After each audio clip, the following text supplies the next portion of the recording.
House of wood and coral stones. Located at the corner of Mabini and Lopez Haina Street in Parian District of Cebu City. It was built during the late 17th century by Chinese merchants and is considered to be one of the oldest existing residential structures in the Philippines.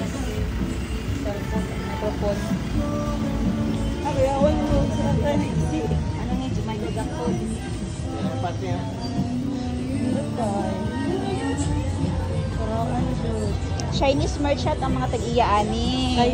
Chinese merchant.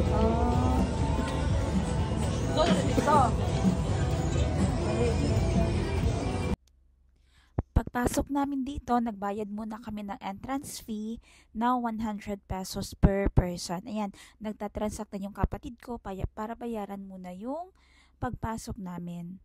Kung makikita po ninyo, may mga lumang frames dyan sa palibot ng reception area nila. At saka meron na din silang mga certificate.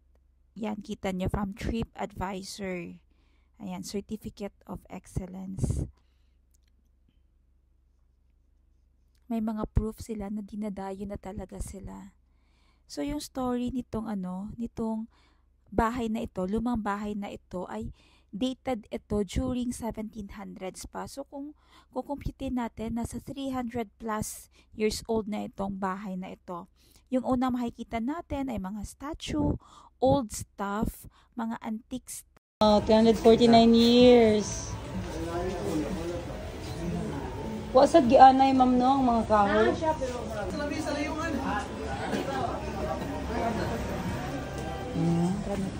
5% are original.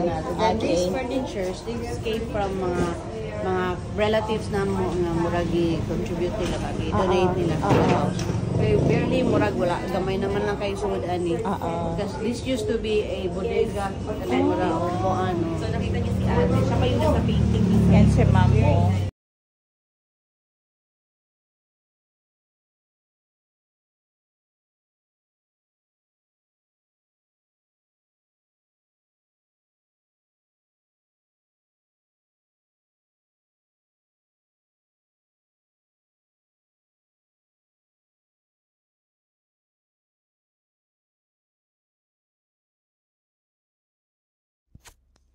Tara, akyat tayo sa second floor naman. Medyo yung maririnig mo agad yung tunog ng kahoy sa sahig. Medyo creepy. Meron yung vibe talaga na napakaluma na parang so, ito yung old photo, old frame ng bahay dati pa. Ngayon siya nakasabit na siya. Ang dami nilang mga muebles o yung mga ginansilyo. Yung alam mo talaga na sobrang luma na niya.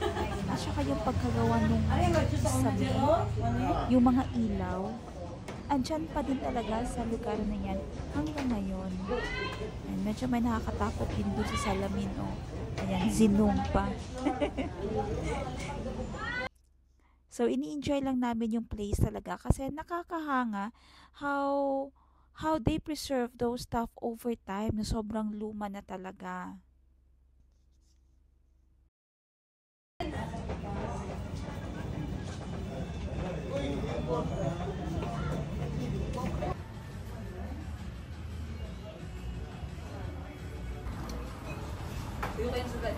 Ayan, so in-enjoy ko lang yung moment ko na palakad-lakad, nagtitig ng konting video, pang souvenir na lang din. At saka dito sa side, may sungkaan. Naalala ko kasi dati yung sungkaan namin, wala kami ganitong sungkaan. Yung sungkaan namin, sa lupa lang, nagbubutas-butas kami sa lupa at saka kumukuha na lang ng bato.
Oo.